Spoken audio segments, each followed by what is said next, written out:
Akkam jirtu hordoftoota YouTube chaanalii koo nagaan koo bakka jirtan hunda keessaniif haa baay'atu. Hayyee qophii koo irraa keessatti koodii gabaabaa fayyadamuudhaan inni jalqabaa akkamittiin sarara bilbila nama barbaannu tokko fageenyarraa yookiin dhiyeenyarra teenyee hidhuu dandeenya yookiin xalafuu dandeenya kan jedhudha. Inni lammataa immoo bilbilli keenya hidhamee jiraaf hidhamee hin jiru isaa akkamittiin adda baafanna kan jedhu. Inni sadaffaa immoo bilbilli keenya yoo hidhamee jirate akkamitti irraa haquu dandeenya kan jedhu qabadhee isiniif dhiyaadhee jira. Amma xumura qophii keenyaatiin afaan tura. Koodiin kun koodii baay'ee barbaachisaadha. Koodii kanaan wantoota baay'ee hojjetamuu danda'a. Akkasumas iimoo, telegiraamii, waatsaappii naamni wantoota akka kana ittiin hidhuu dandeenya jechuudha. Koodii kana fayyadamne qophii koo isa itti aanu keessatti akkaataa itti iimoo, telegiraamii, waatsaappii wantoota akkasii ittiin hidhanii isin qabadhee isiniif dhiyaadha.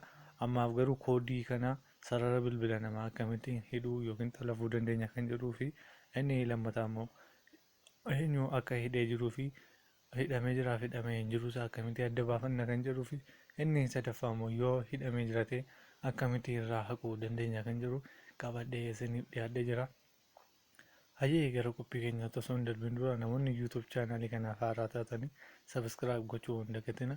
Akkasumas yoo viidiyoon kun isinitti tole laayikii gochuu hin dagatina. Yoo isinitti hin tolles dislaayik yookiin laayikii gochuu dhiisuu ni dandeessu.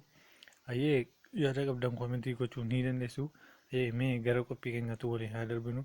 Inni jalqabaa gara paadii bilbila keenyaa seennee sarara bilbila nama hidhuu barbaannu tokko irra seennee moobaayilii isaa irra seennee jechuudha. Koodii gabaabaa urjii 61 urjii fayyadamuudhaan lakkoofsa keenya irratti akka inni galu gochuu ni dandeenya jechuudha. Lakkoofsa keenya irratti yoo akka inni galu gochuu barbaanne yeroo nama sanaaf dawwalamu akkasumas kaasuu ni dandeenya. Akkasumas yoo nama sanaaf dawwalame kaasnee wantoonni inni haasa'u dhaggeeffachuu dandeenya jechuudha. Mee gara koodichaatti isin dabarsa. Inni jalqabaa urjii 61 urjii erga goone booda lakkoofsa keenyaa itti seensifnaa jechuudha.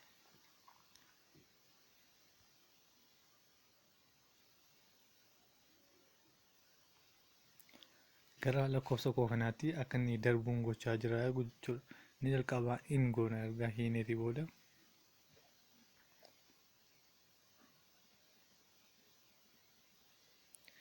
Milkaa'inaan galmooftaniitu yookiin milkaa'inaan hidhameera kan jedhudha.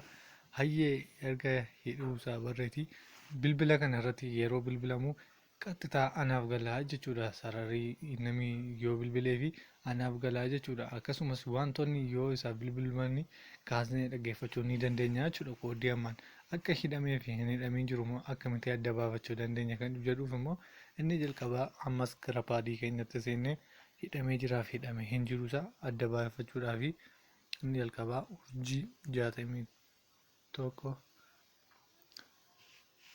urjii riqicha 61 riqicha erga goone booda ammas in goonaa jechuudha.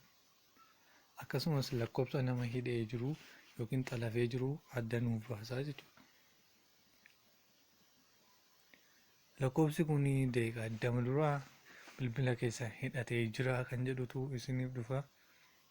Erga hidhamee jiru isaa barree immoo akkamitti irraa haquu dandeenya. Inni sadaffaa immoo akkamitti irraa haquu dandeenya kan jedhuuf immoo gara paadii keenyaa ammas seennee riqicha 61 riqicha goonee ammas in goonaa jechuudha.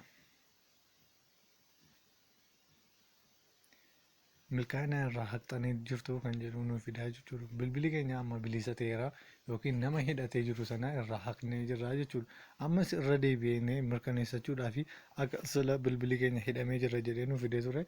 Ammas irra deebinee mirkaneeffachuudhaaf urjii riqicha 61 riqicha goonee irra deebinee mirkaneeffannaa jechuudha. Hayyee hordoftoota koo ni argitu. Call forwarding voice is not forwarding, fax is not forwarding, SMS is not forwarding jedhee jira. Hayyee hordoftoota koo qophiin koo har'aa kana fakkaata. Qophii koo isa itti aanu keessatti akkaataa itti iimoo, telegiraam, waatsaappii koodii kana fayyadamuu qofaadhaan ittiin hidhuu danda'an yookiin ittiin wanta namni sun fayyadamu ittiin seennee ilaaluu dandeenyu isin qabadhee isiniif dhiyaadha. Viidiyoon kun yoo isin tola laayikii gochuu hin dagatinaa. Baay'ee koodii murteessaadha. Hiriyoota keessaniif maatii keessaniif sheerii godha. Hubachiisan isiniif laachuu barbaadu immoo wanta hubanne kana gaarummaarraa akka oolchitan isin hubachiisa. Qophiin koo har'aa kana fakkaata. Sabiskiraayib gochuu hin dagatinaa. Nagaatti.